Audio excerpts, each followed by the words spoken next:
This is the Rebel Scum Podcast. Available in video on YouTube and audio wherever you listen to your podcasts. Every week, Brock and James talk the latest rumors, news, and theories from a galaxy far, far away. Support us on Patreon for exclusive offers and join the Star Wars discussion. Patreon.com/Rebel Scum Podcast. Here are your hosts, Brock and James. You're always scum. Rebel scum. Snap! I lost my mouse.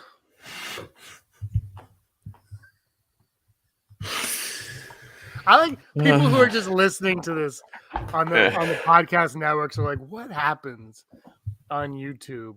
It just seems very chaotic. Very chaotic. I don't, Brock, it's just, there's like the mouse and I have two monitors and I don't know what's going on. I'm trying my hardest here. Take it. Brock, you start the show. You started. James, hello. I was going to tell you something Star Wars. I can't remember what it was. I ruined it as usual. We got to say hi to Disney Desi, Heidi, and Paulina. Chat. Bright suns to our friend Disney Desi. And of course, executive producer Mr. Heidi. Rez. Yeah, executive producer. Mr. Rez, what's up? James, did you hear about this? I think it was a figure skater in the Olympics danced to Star Wars music or something like that. I think I said you would yeah, Aaron was watching it and I did. Yeah. I did see it. Yeah. What For Aaron, France, I believe. I think it was France. I will say this to you. Aaron watches she doesn't want me to say this, but she watches a lot of television, a lot of things on the TV, Brock. And Star Wars is always mentioned, and she rolls her eyes and goes, I can't escape it. That's a thing I'll be like. Yeah. It's like nonstop. She's like, it's like she actually has said that to me multiple times. But what are you gonna do? It's Star Wars is in pop. She watched something else. It was 90 Day Fiance, Brock. They show 90 Day, but this one was after the 90 days, and it was a couple that they're following, and the woman on it said something about Jedi, and she goes, "Oh my god!" Like it doesn't matter. Like it doesn't matter. You know, you had like an Israeli couple who don't speak much English, but they do speak Jedi, and they mention it right away. So that's like Star Wars. You know, people don't realize this, but it's popular. I'm moving my camera. It's very popular.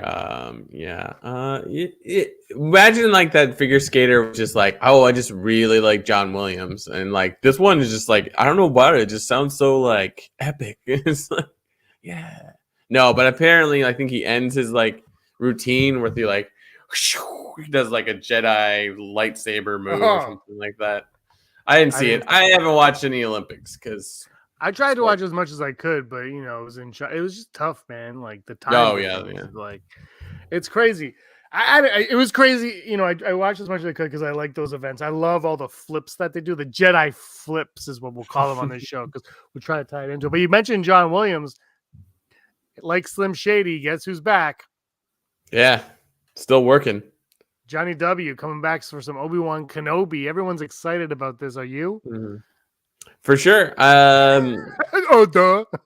I've already told you many times, until we get a trailer, I am not psyched for anything. Yeah, we get a trailer, which it's still a couple months away, so it's like. I heard a report today. I saw a tweet from someone who has a lot of scoop information and knows things. Said the trailer is looking like April. However, they wouldn't be surprised if they just hold off for May 4th. And at that point, yeah, why not? But also, look, Brock, I know you want a trailer. You don't believe anything till the trailer. We got the poster. We got a release date. The release date has me.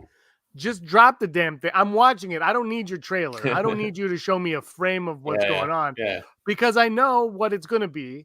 Oh, they did release. There's toys. They have their first piece of merchandise from it. It's in the news, right? So we'll hold on. Okay, good. Have you seen the merch? It's not exciting. I don't think so. It's just they re-released some lightsabers, Obi-Wan's lightsaber and Darth Vader's lightsaber. And it's just a cartoon picture of Ewan McGregor looking a little bit older than he did in Revenge of the Sith. So it's look, we're at March. We got to get through March. We got to get through April, and we got to get through most of May. So we've got 3 months, effectively 3 months to go until this show hits our eyeballs and the Twitter wars about how bad it is begin. But I'm excited for it, and I'm excited to not see a frame of it until it drops. I'm going to, because you and I are going to watch the trailer and we'll talk about it on the show because that's what we have to do. But like everybody who's been crying for this trailer, Brock, are already the people that are going to be watching the show. They don't need the trailer. They're just being greedy. You Greedos. Oh my God, Greedo. I get it. Shot first. Boom. That's a hot take. Lousy smarch weather, says I. Yeah. They were here to talk about the misprinted calendars for the school year. Warning, do not touch Willie. That's a good warning. But John Williams is back. I think, Brock, he's back for the same reason he came back for Solo. He didn't write a money. Solo. Do you think, on in all honesty, John Williams, do you think John Williams does any of these things for money anymore? He's 90, isn't he? Like, do you think he does any of these things for money?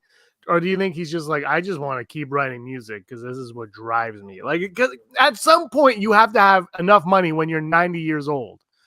Do you know what I mean? Like, I mean, I don't know. I haven't been 90. I would really be blessed if I will get that far. I don't think I will, but if I got that far, and the money that he has. But do you think like money is what would drive someone like John Williams at this point in time? I don't know, man. Like, yeah, why do people like you ever meet those people that are like well past retirement age, but they keep working because one, they love it and they get bored sitting at home. Yeah. They don't have a desire to sit at home or relax or whatever. And it's just like, well, why are you still doing this? But it's like I've always thought if you're someone that has like a brand like John Williams or you're known like John Williams, like, yeah, why wouldn't he? He's like, if you don't need money, cool. You're like, I like making music. I would assume he still likes making music, right? Otherwise, what are you doing? But it's like he came back for Solo because he said he never got to write a theme for Han Solo. So it seemed like that was like a passion project for him to come back and do that after all that time, right? So you brought up the money thing, and it's like obviously anyone else I would say yes, but when you're 90 and you're making music, it's like it's different, right? It's got to be love of the game. Then you're just like, I still want to do this. So and he did the prequels 23 years ago when Ewan McGregor was that much younger. He probably got to know him a little bit, and not just him, but like the character of Obi Wan Kenobi in those prequels. Maybe he feels a connection to that character in that time. Because look, man, say whatever you want about the prequels, but they had the best music in all of Star Wars in the prequels. The best. Like John Williams was at like his peak Williams during that time. Mm-hmm. Yeah, I don't know. It's exciting. It's cool because it's like, yeah, John Williams, but it's like at a point, it's like we do have to get used to other composers, which I think we're definitely doing with the Disney Plus shows. Like, oh God, why is his name escaping me? Ludwig, yeah, Göransson, just doing a great job with his own. I think it's like, if you want to be a composer for Star Wars, you gotta have something. You have to have a unique, like you have like John Williams is that classic symphonic like epicness, right? And then Ludwig Göransson's very like creative with different sounds, right? And like it becomes its own character. Like that doesn't really care too much about who's composing, but like pointing out those two people, you're like, oh yeah, there is something. It's not just like we're filling in silence. We're actually telling a story as well. Or it's like Sex of the City, where like the city is the fifth girl, like the music is the 10th character. I don't understand that reference. I don't listen to music. Oh, okay. Either. Oh, very good. I don't like music. Music is blasphemy. Music. I think it's. I'm curious though. I don't know if they've announced who the composer is of the show, or if it would even matter, because like you said, the music I thought that we had in Boba Fett I really liked, and I don't know who did that, but the John Williams is intriguing to me also because the Mandalorian's theme was wild and amazing and everybody loved it, but it was so vastly different from Star Wars. However, what Taking a picture. I looked up, I was like, Brock's taking a selfie. So it was so vastly different, but when they needed the Star Wars music, when Luke Skywalker shows up, you get the old John Williams stuff back. And I'm wondering if this Obi-Wan show is going to have like more contemporary, I don't know, like more modern Star Wars-y music, like similar to Boba Fett and Mandalorian, not like the same vein, but like different like that. But but have cues to the older stuff. I'm not sure how they're going to go. I feel like it's going to be more authentic Star Wars, like natural Star Wars, the big orchestral stuff, because it is a limited series. Whether Book of Boba Fett was or not, we don't know. But that theme was already written for them when we got him in Mandalorian. Yeah. So yeah, I'm really excited to hear it because John Williams is, I mean, he's one of a kind. Yeah, like it's hard to say, but it's like I'm excited. You know, even though like 10 minutes ago I was like, meh. I think this is gonna be fun because they, like I've said it before, like they did this Obi Wan journal in the comics. I'm like, this is really cool, and it's like it's just him like messing with people on Tatooine. Like it's like you can make a show out of that. Like outside of Mandalorian season 1, like what is Deborah Chow known for? I know I've asked this question before. But like, what is she directed? She's done a movie and some other stuff as well, but she's not. Oh, what was that movie? I knew this 3 years ago when we talked about it. Isn't she like Canadian? Yes, she is. Anyway, she's done a bunch of stuff, and I can't think of it now because you put me on the spot, and that's not how my brain works. But look, she's doing all of them, so obviously what she did in The Mandalorian was enough to get her that. I hope though, with all these shows that they're putting out, they all feel like they all feel Star Wars. That's my one. It's like I'm worried we're gonna get to a point where Obi-Wan has this feel, Mando has this feel, Acolyte has this feel, and I don't care if Acolyte is prequel looking stuff or not, because that would make more sense. But I just hope that it all feels Star Wars, and I think Obi-Wan. I'm definitely thinking it will, especially with the look of it and Ewan McGregor in there, and I do think the Deborah Chow connection to Favreau and Filoni for Mandalorian kind of will help it like bleed into it and not make it feel like a separate show all together. But things are starting to be revealed and leaked out, and word is there's gonna be like 2 Obi-Wan versus Vader battles in this show, something like that. Yeah, which I was like, okay, sure. I was before this was all happened. I'm like, I don't need them to face off. I've seen that happen. Like I was okay with that gap. But if they're going to do it, keep it going, because I think they might face Brock. I'm thinking if it is twice, the first time Obi-Wan might not even know that's his buddy Anakin under the armor, and then the second one might be when he realizes who he's fighting, and that could be a thing. Like that. Yeah, well, that to me that would make. I have no idea what's going on. It's 4 episodes or 6 episodes. We don't know. But that's what's happening. The other thing, Brock, that got me very, very excited is if this rumor is true, Brock, the show will be top tier because our friend of the show, Jimmy Smits, will be coming back as friend of the show. He's listened to it, I swear. Bail Organa coming back. And apparently it'll be a somewhat big role, I guess. It's a 4-episode show, however big that is, but he'll have a part in it, at least for an episode, I suppose. So would you be excited for our good friend Jimmy Smits making a comeback? Oh, for sure, because he's sort of like that the connective tissue between like for just Revenge of the Sith, Rogue One, and I guess he's not technically in A New Hope, but like, you know what I mean? He is that one thing, that kind of character that kind of has gone in both. And if George Lucas was still in charge, I'm sure he could find a way to drop him into A New Hope. You know, he's that's just like, special edition. Meanwhile, on Alderaan, everything is fine. That's the special edition I want. It's It's the meme where the dog's drinking coffee and everything is on fire around. It's like everything is fine. This is fine. This is fine. Yeah, that's right. This is fine. That is though. Honestly, I wish George Lucas, he did, I guess, have it, but I wish he had one more kick at the old special edition can. He had a McClunky, but I think it would be cool if we got like a Jimmy Smits in A New Hope or Jar Jar in A New Hope, something just not over the top in a whole scene like Jabba the Hutt that they added, but like just something small, like we're gonna cut to Alderaan quickly. Not that that's something I guess he did in Return of the Jedi when everybody's happy. But yeah, anyway, I'm glad that he's coming back because he's also a friend of the show and he's great. Yeah. Remember when he was in Rogue One and no one knew he was in Rogue One and he was on The View and they asked him a question. He goes, do you remember we talked? This was like our second episode. He was like, "Can you say cameo?" That was like the worst. Like if Kevin Feige was in charge, hell, heads would have rolled on that one.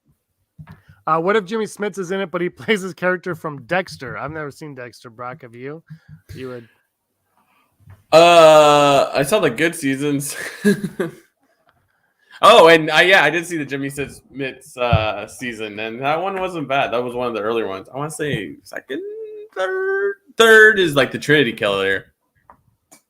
That's what you want to watch if you're gonna watch Dexter. I don't know what either one of you are saying right now. Other news is coming down. I don't know if you have. I also saw this, but apparently the word is leaking on the street that Leia Organa is going to be in it, which would make sense if Bale's going to be in it. His daughter's got to be in it. But someone put out, we gotta talk about this for a second, because someone put out a poster and it was like Obi Wan Kenobi, and it had the actress who is playing Leia, the girl, she's like 10 or something.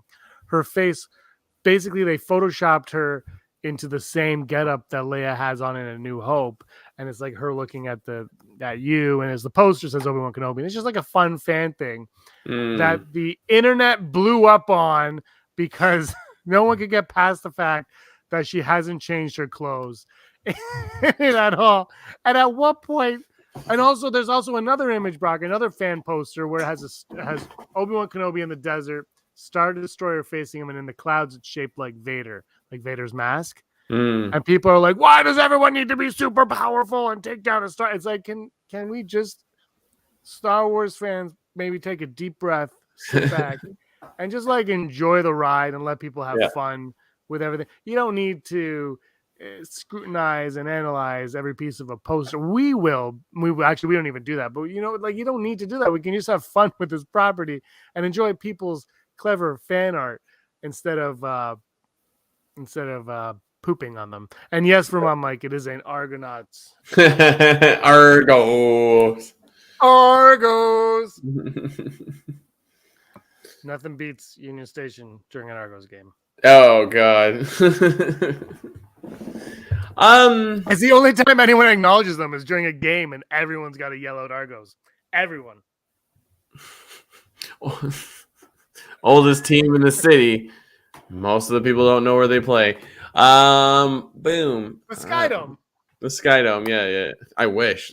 More money for me. Yeah, that'd be good for you.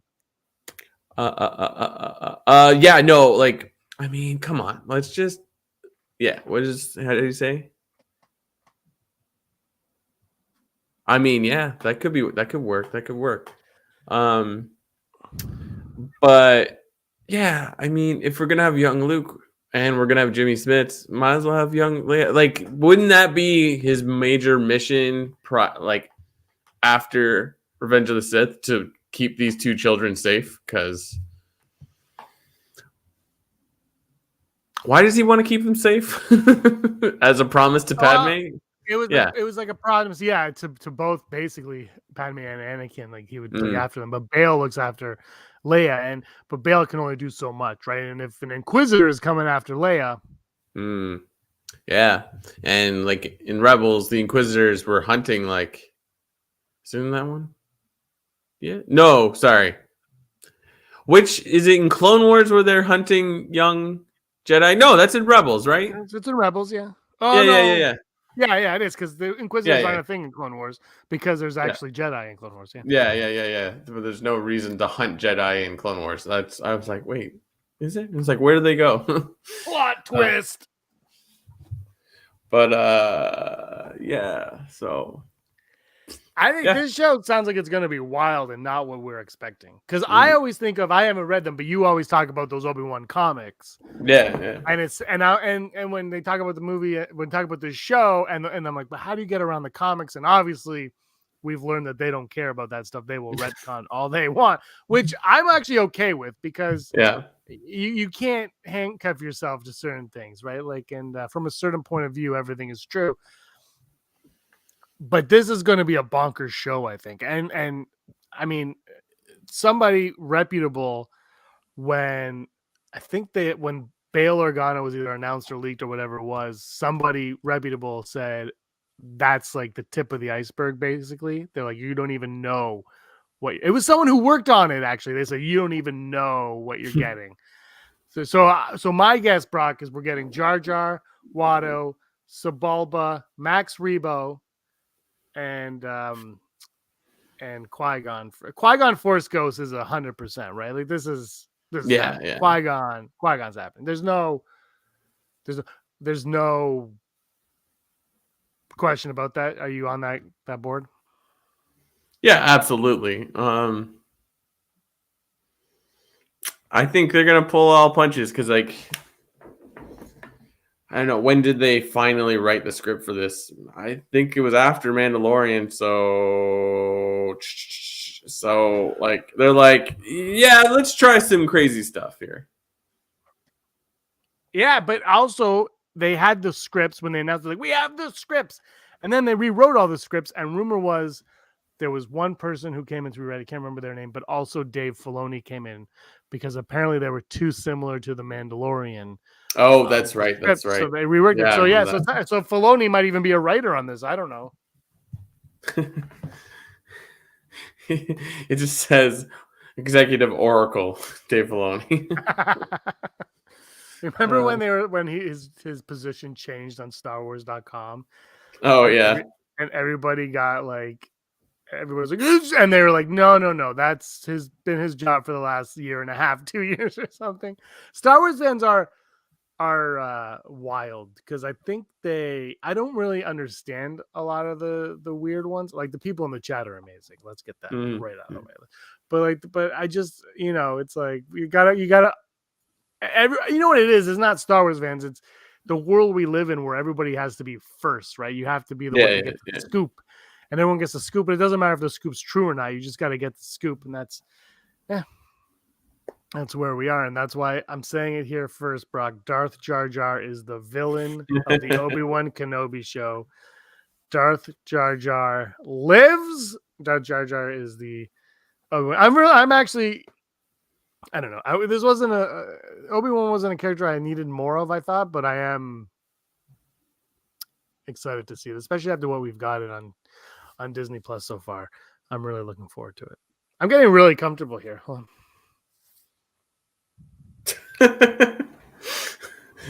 All right. Yeah, I was saying to my wife earlier today, I was like, it's weird not having a new episode of Book of Boba Fett. I was like, what do I watch now? Pam and Tommy. I've never seen that. Previously on Pam and Tommy. Sex. So yeah. I haven't seen that show, and there's Brock, there's nothing about that show I was alive during that time. Like I remember when all that went down, and at one point when I was like 17 or 18 or whatever, was I like, I can't wait till there's a series on this. I cannot wait.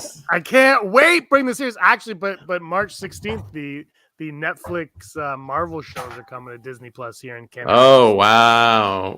I still haven't seen them. I've seen the first 3 episodes of Daredevil. So maybe now that they're on Disney Plus, I'll watch them. Screw you, Netflix. 16 something a month, jerks. I feel like I didn't watch like the last few seasons of each one, so I wouldn't mind rewatching it. I also, shout out to Star Wars Visions. Excellent show. Very cool. Also, cool new Funkos coming out. I sent that to you, James, and I was like, yeah, get behind this. Like shirts, different Funkos of the different characters. I'm like, yeah, right on. Right on. Yeah, those Funkos look amazing. Visions Mhm. was a lot of fun. I haven't watched all of them. Look, I'm the worst. I haven't watched them all yet. But I saw all of Boba Fett and I saw all of Peacemaker, and I feel like there's something else too. But I can't remember what else I watched. But I watched something else. Lost in Space. Yeah, and The Witcher. I'm trying to watch something new now because everything's over. So I'm like, oh my god, I need something new. And Aaron put something on, and I'm just like, and I walk away. She's like, she'll watch, and they're not like necessarily bad. I'm just like, nah, this is not. I'm out of here. Bye. Have a good day. Pauline, the Funkos are coming out. Forgive me, I don't remember the names, but it's the one of the first episode where it's the black and white, and it's the samurai, and he's walking, who's a Jedi, and there's R2 that rolls around with him that has like the rice patty hat sort of look on top, or I don't even. Is it sort of like supposed to look like they're like Japanese, like feudal Japanese architecture almost? Those two in a 2-pack, and then the twins from the fourth, like the one that's like really really good, where you're like, this is Luke and Leia, right? Those ones, and I think shirts of each of those characters. So check it out. I'm sure it will be in your local GameStop, which is fun to say now because in Canada we call it GameStop now, so it's all the same sort of. I don't know. Yeah, GameStop is EB Games is GameStop. We got a Heidi here with a comment. Rebels fans complain that they can't do a live action version of the Obi Wan Maul fight because Rebels already did an animation, but the Bad Batch did animated versions of Revenge of the Sith scenes. So why not? What do you think about that, Brock? I'm all for it. I mean, if you can make it work, that what happens in the last season of Rebels works with a story, let's do it. I mean, I don't really want to retcon it, and I'd argue Rebels is now canon. It always sort of has been, but now it's really canon. Now it's really canon with Ahsoka and possibly Thrawn showing up. Who knows?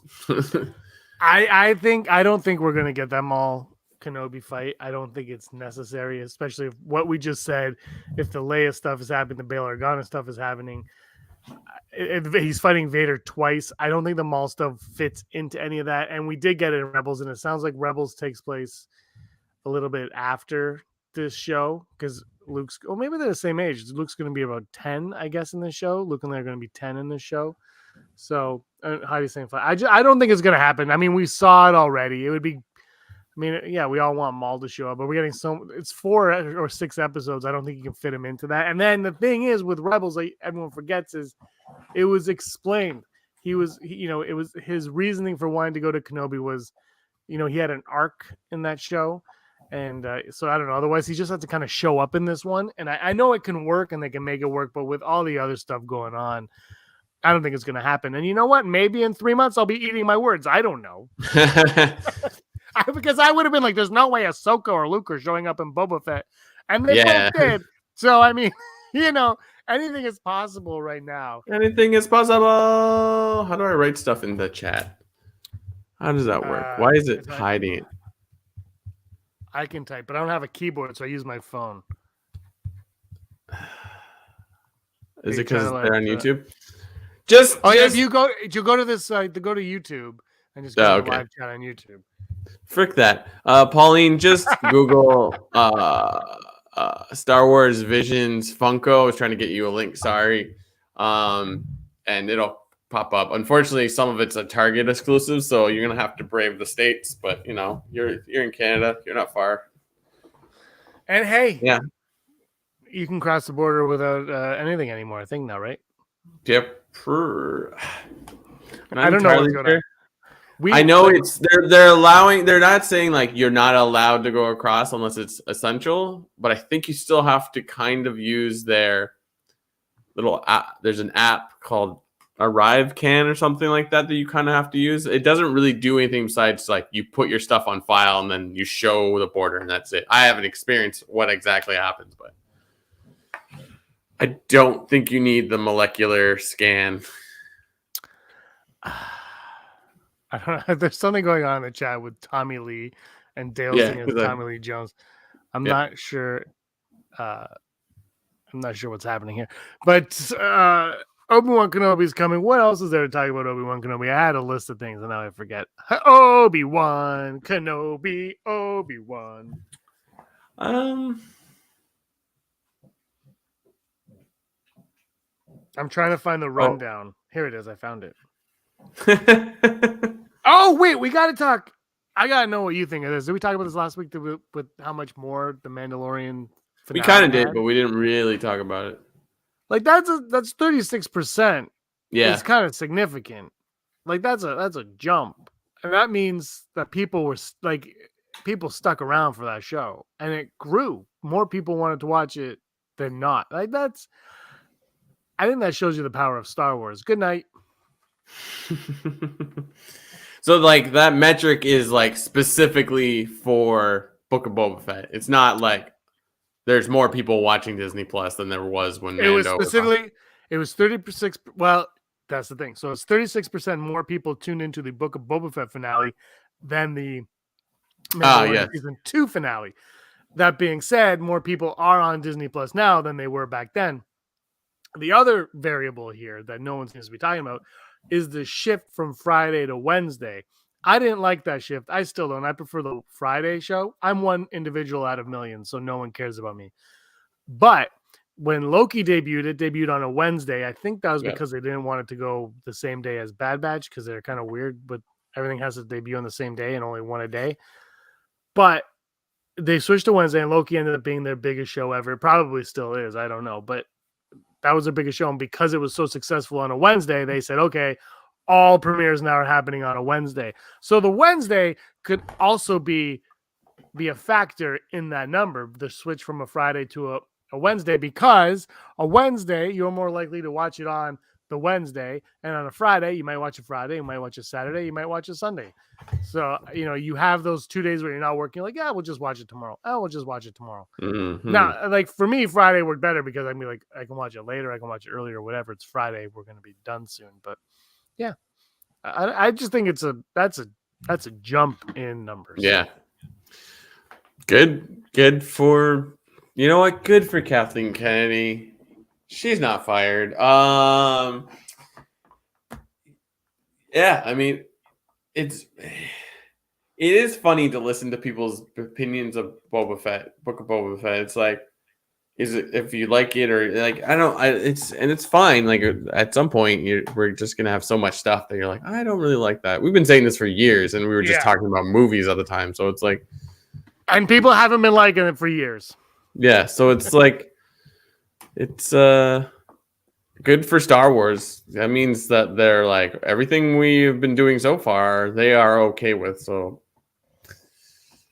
I don't know. They'll give Favreau, Filoni carte blanche on whatever. It's just like, just choose someone and like, so just choose someone and make them in charge of Star Wars. I know Kathleen Kennedy does that, but you know what I mean. Like, just tell Filoni, like, look, you got to stamp everything.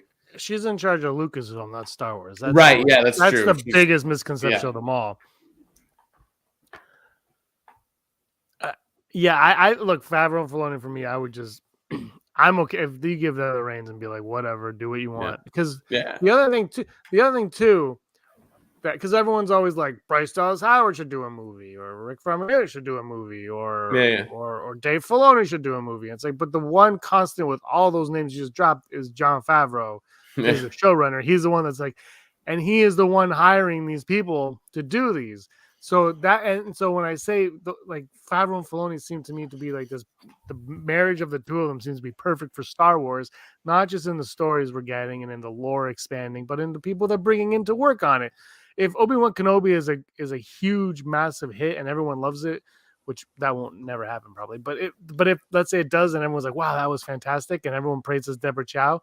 Deborah Chow's only directing that because she directed The Mandalorian because Jon Favreau hired her to direct The Mandalorian. Yeah. Like there's like it's the Kevin Feige effect, right? Like Kevin Feige, like Ant-Man, he had Edgar Wright doing Ant-Man. There was a conflict there. You're out. They got Payne and Reed in. He came in and crushed Ant-Man because you need someone with some conviction who understands it all. And Kathleen Kennedy That's not like her job is all of Lucasfilm. It's not just all Star of it. Wars. And it's like she doesn't need to. And I know this might be hard in people's ears, but she probably knows more about Star Wars than any of us here. But she doesn't need to necessarily know all about the lore and that there's a kyber crystal and a lightsaber and the colors. She doesn't need to know that. She just needs to know what's going to work. Kathleen Kennedy needs to hire the person who's going to do the job to get the job done. Like that's what she is, and I think she's done a good job of that. There has been some stumbling blocks, obviously, with Lord and Miller and Rogue Squadron, and we're never getting another movie again. But but this is what I'm saying with the Favreau and Filoni thing. Is like they've built now with Bryce Dallas Howard and Deborah Chow and everyone. They built this foundation for Star Wars that if you let that group. Like when you watch the roundtables, Brock, of what were the behind the scenes shows of the Mandalorian season 1? What was that called? The what was that show? Oh, the gallery. The gallery. If you just grab the people that are at that round table on the gallery, the directing one and the producing one, you shove them together and you're like, just go make Star Wars for the rest of your lives. Here's a bag of money. Go make Star Wars. That would be amazing because they all did a great job.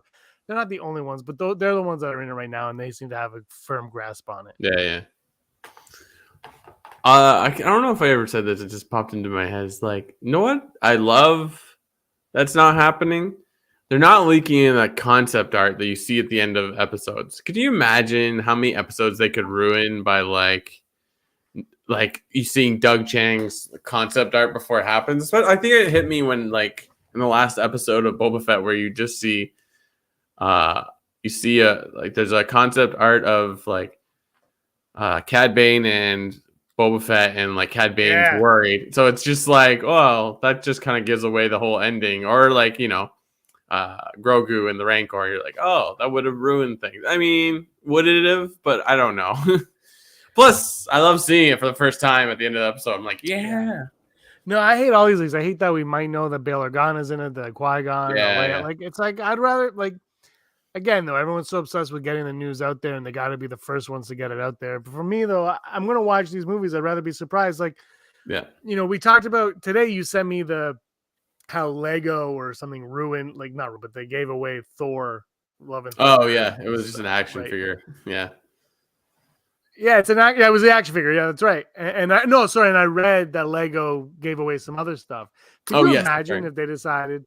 If Disney did what Disney wanted to, Disney wanted to make Baby Yoda toys the minute they saw that. Like, Bob Iger was like, that's $1 billion tomorrow.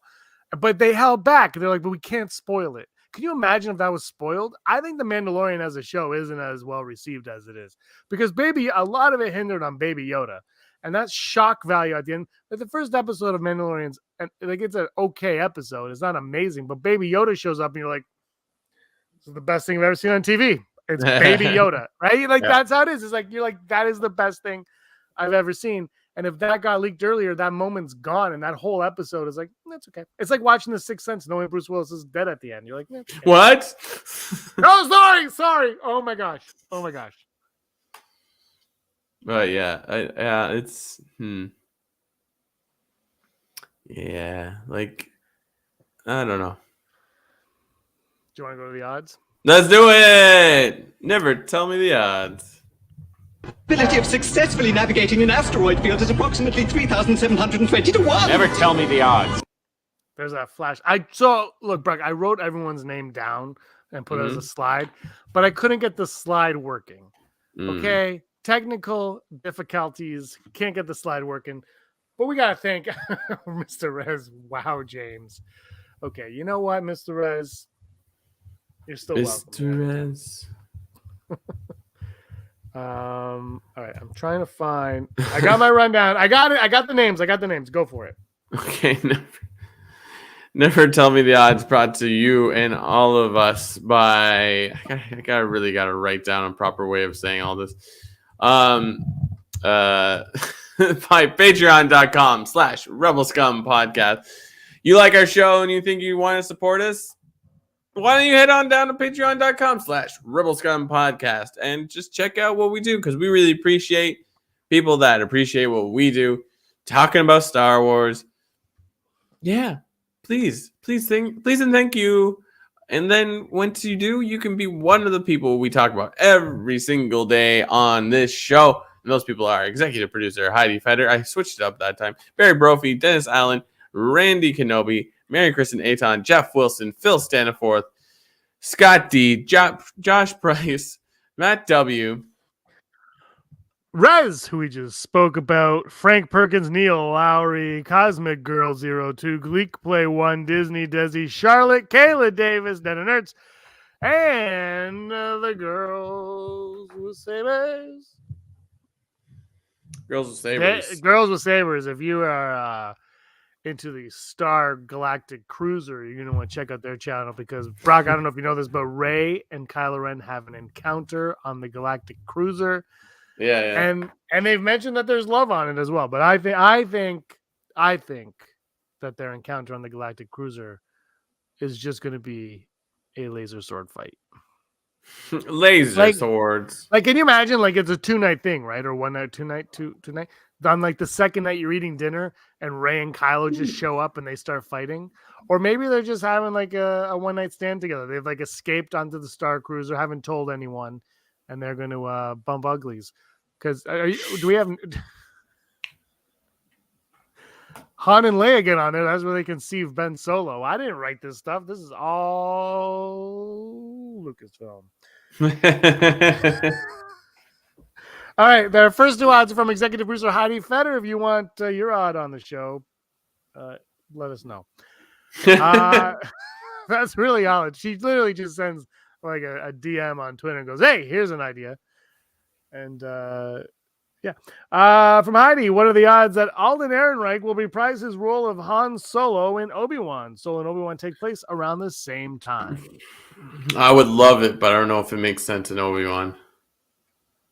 But it doesn't have to because it's like they're young. I'm gonna go 40%. I like that Ehrenreich is almost going to be older than Harrison Ford. By the time they use him again, he'll be the same age Harrison Ford was in The Force Awakens. I'm going to go. Oh, sorry, guys. I'm going to go 27%. I don't think Han Solo is showing up in here. That being said, I'm probably going to eat my words because there's so many things going on that we don't know. But I just think that 27%. I just can't see him popping it. I just don't know how you work in Solo into this with like you have to avoid Leia, you have to avoid Obi-Wan, you have to avoid like the cast of the show. Like it's it's hard. I don't know. I mean, it could happen, I suppose, but I don't know. We'll see. I just finished High Republic Midnight Horizon, and it's prominently takes place on Corellia, which was kind of fun. So like it'd be cool if Obi-Wan does go to Corellia because I think they should see more. And the best part about it was the Gerildens, I don't know, the worms in the sewers, Mother Proxima. This is 200 years before that, or 250 years before that. So there's a different mother worm. I forget what her name was, but there's a point at the end where like because there's so many of them, right? The ones that walk around in the suits are like the children, and one of them is Proxima. It's like we're here to help fight, and it's like this versus and Proxima. And it's like the smallest one. I'm like that's hilarious. So like. Yeah, let's do that, and somehow you meet a young Han Solo. I don't know, but yeah. I'm cool with saying a young Han Solo. I just don't think we're going to see him in Obi-Wan Kenobi. Brock is angry. Heidi, you made Brock angry. My wedding ring flew off my finger. I was like, Do not let your wife know. Oh, it's on YouTube. I walked home one day when I lived in Mississauga, Brock, right by the GO station in Port Credit, and I was walking home. And I was going like this, with like walking, like I walk like this, my hands swaying, and my ring flew off. Oh, dude! In the dark, and it landed on grass on somebody's property, and I had to get the flashlight on my phone, looking on my hands and knees. And the owners came out. They're like, "What happened?" I'm like, "Nothing." They're like, "What is it? Wedding ring?" I'm like, "How the hell did you know?" I found it, And I have not told Erin about that, and luckily she hates Star Wars with a passion now. So. Our next thought is also from executive producer Heidi Feder. What are the odds that Grogu? I like this one, by the way. I do really like this one. What are the odds that Grogu is hiding Yoda saber underneath his little like pouch that he's in, his little onesie?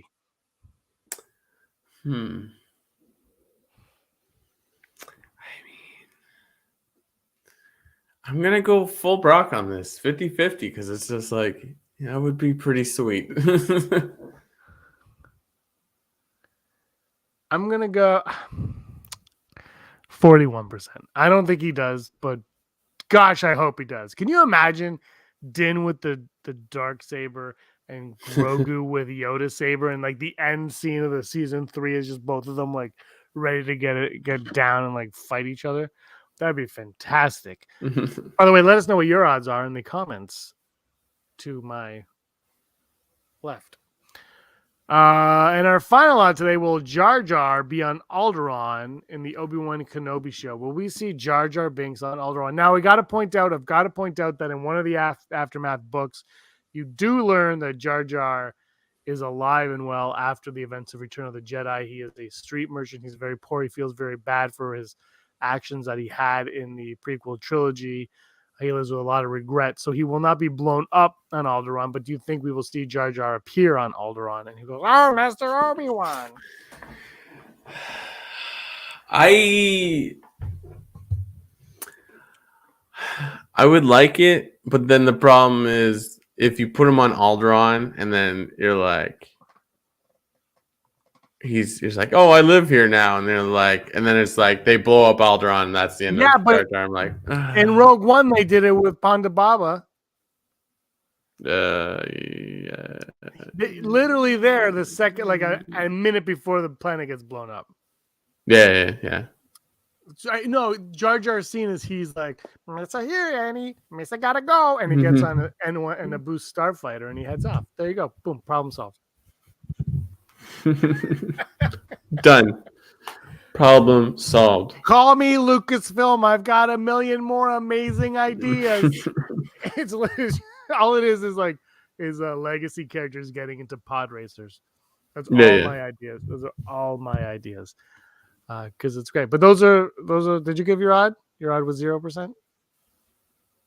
Did I give my odd? No. I'm gonna go 40% on this one as well. That's high. I'm going 75%. Suck it. I just want Obi-Wan on the show. Yeah, Brock, I'm very angry about this. I just want Obi-Wan in the Obi-Wan show. I just want Jar Jar and Obi-Wan. I need Jar Jar to return. If Jar Jar doesn't return, does the word devastated mean anything to you? I'm talking to... Oh, Pauline's got an idea. She wants me to call Kathleen. Hold on, Brock. She's got one of those. Her number is *566. If she has the old Miss Cleo phone number, you call that. Call today for your readings. Hi, Lucasfilm. Yes, I'd like Kathleen Kennedy, please. It's James. It's only 4:30 today. It's James from the Rebel Scum podcast. It's like Rebel Scum. Oh, hold on. Okay, thank you. Bye. Brock, check the board. She was just fired moments before the phone call. She was kicked to the curb, and Heidi wants Jar Jar's story in Robot Chicken to be canon. So there you go, right there. That's Never Tell Me the Odds for the 243rd time. Do we have news today? We do have news. Hold on. All the news. The news you need to know right now. Soon you can immerse yourself in the galaxy. Soon you can immerse yourself in the galaxy like never before with an indispensable companion that chronologically maps key events, characters, and developments that shape the Star Wars story. As revealed on This Week in Star Wars, the new book. As revealed on the show this week in Star Wars, the new book, Star Wars Timeline by Kristen Baver, Jason Fry, Cole Horton, Amy Risho, Clayton Sandel, Arise from Decay this November. The all-new guide breaks down the in-universe history of the Star Wars for a stunning visual guide that spans from the time before the High Republic to the fall of the First Order, encompassing the Skywalker saga films, live-action series, and animation books, comics, games, and more. Spanning centuries and galaxies, Star Wars Timeline is a treasure trove of information that will track crucial conflicts that affect the galaxy in profound ways. Follow the Skywalker lightsaber as it passes through generations and witness the evolution of the iconic TIE fighter across different eras. Trace the movement of the Death Star plans over the years and uncover multiple branching timelines that break down important battles with this invaluable tool for fans who love to be immersed in the events of the galaxy while gaining a better understanding of how various moments interconnect and collide. Pre-order Star Wars Timeline now before it arrives in November 2022.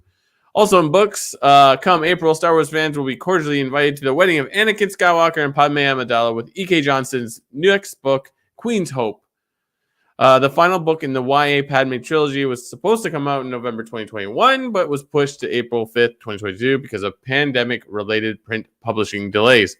Still, anticipation for the novel continues to mount, especially as the first two books were hits with fans of the prequels. The incredible Queen of Naboo turned senator and her star-crossed relationship with the charming and powerful Jedi. Utini, a hub for all things Star Wars books, recently shared the first audiobook excerpt from Queen's Hope with Catherine Tabor voicing Padme as she reflects on her impending wedding to Anakin. The excerpt was first shared last year on Gizmodo, but this is the first time we get to hear this part of the story.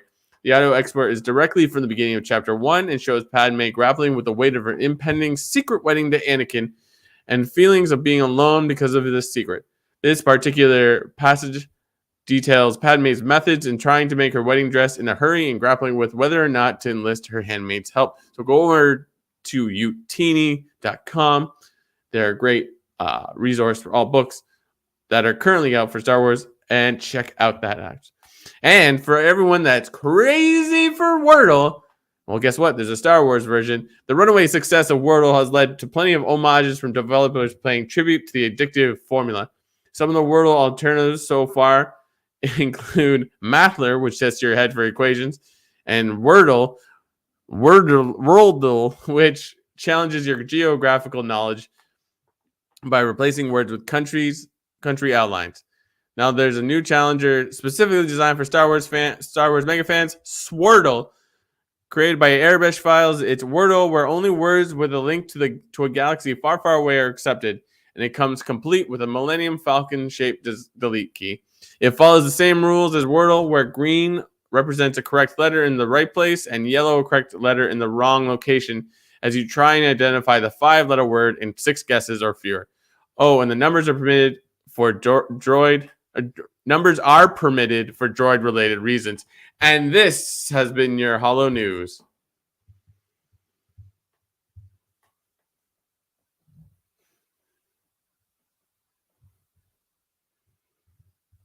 Holo News. My mic was off, obviously. Have you played Swirtle? I've played it a few times. Wordle? Yeah. Swirtle, the Star Wars one. No, I haven't played Swirtle. I didn't know it existed till today. I've been playing it for a couple of weeks now, and I was gonna suggest we play it on the show last week, and I forgot. I have a game plan with Swirtle though. Wordle's a little different, but Swirtle, I have a game plan. I always start with Padme. Padme is my first word. Always, it gets rid of your P's, A, D, M, and E's. Those are big letters in Star Wars, and that's how I start my game of Swirtle every week. Is start. I haven't done it today. Yesterday was plans. I thought it was porgs. I was way off. It was a lot of fun.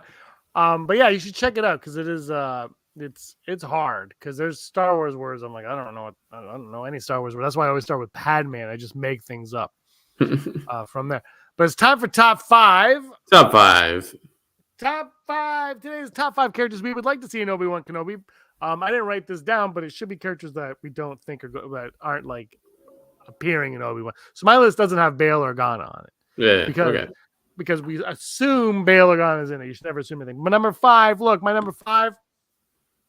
If you're going to be on Tatooine, Boba Fett, and you don't show Watto, that is a sin. So I'm going with Watto. Watto is my number 5, 4, 3, 2. It's all Watto. Watto across the board. Watto is my number 5.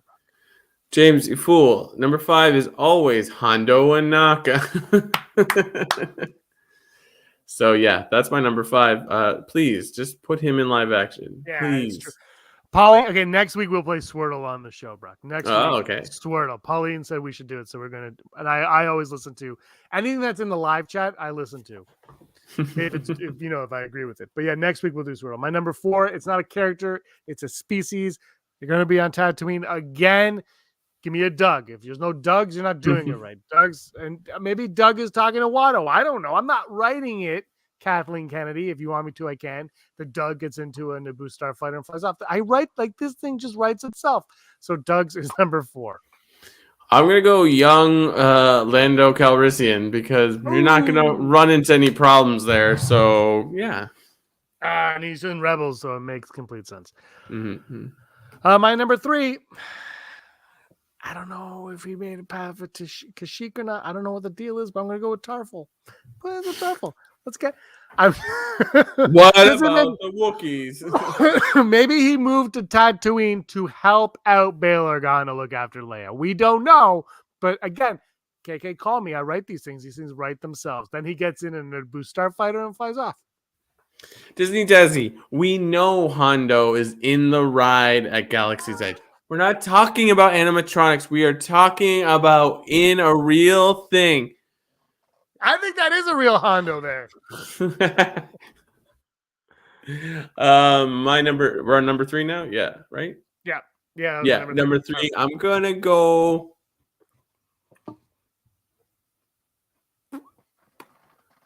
Commander Cody. I don't really expect any plans. Clones to show up, but Cody. No, it would be cool. If we're getting Inquisitors though, that would be kind of cool if Cody shows up, and Cody could show up with an Inquisitor and my number 2, which are Purge Troopers. I love Purge Troopers. They were great, and Fallen Order. Give me a Purge Trooper in this show. Number 2 is a easy addition, I think. I don't know. Cal Kestis. Just put him in there. It can work. I'm wondering if they have if there's anything in mind for Cal Kestis, if they're going to go any further. And my number 1. Do I need to say my number 1 after this show?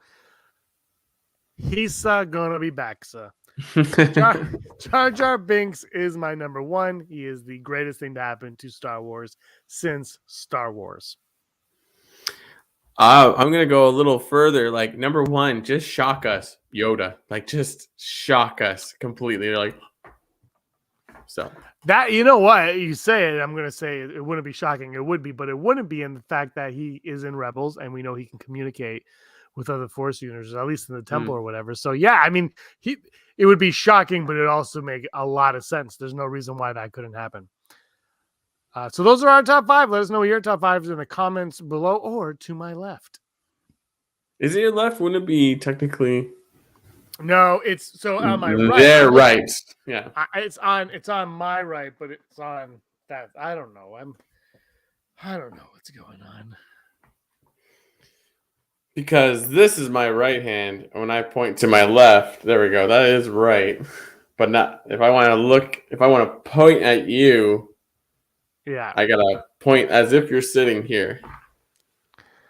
So Hondo comes out. Yeah, Hondo comes out of the screen to talk to you in live action because he's a real person, Brock. Hondo is real. It's not the same. It's not the same. Okay. It's better. It's actually kind of better. My sister went there and she doesn't even know who Hondo is. I was like, and I go, get me the Hondo Funko. And she goes, I couldn't find it. And I was like, oh, man, I have to go myself. And then COVID hit. She did get me a apron from the Droid Depot, though. I have an apron from the Droid Depot, which is like, you can wear it when you make pizza. And I said, I will not get this dirty. All right. This has been the 243rd episode of the Rebel Scum podcast. We hope everybody enjoyed the show. The chat was really fun tonight. Brock, did you have a good time? I had a very good time because chatting with my good friend James. We don't see each other in real life, but we see each other virtually every week. Which, has been normal for COVID. Yeah, it's very normal. I see you more than anybody. That's true. That's true. I live in a dungeon. Yeah. Mr. Rez says good times. So thanks everybody for watching. Thank you, Brock, for commenting along with me while I talk about Star Wars Into the Abyss. It's weird because it's like we're talking because sometimes I freeze and I'm like, I don't know if I'm talking to anybody or if anybody can hear me. And it's nice to know that you can. Yeah. I paid the bill. All right. Bye to everybody. Have a good night. May the force be with you. And Brock, you were always scum. Rebel scum. Scumbags, thanks for watching. Don't forget to give us a thumbs up on our video. As always, please subscribe to our YouTube channel, Rebel Scum Podcast, for all the latest videos.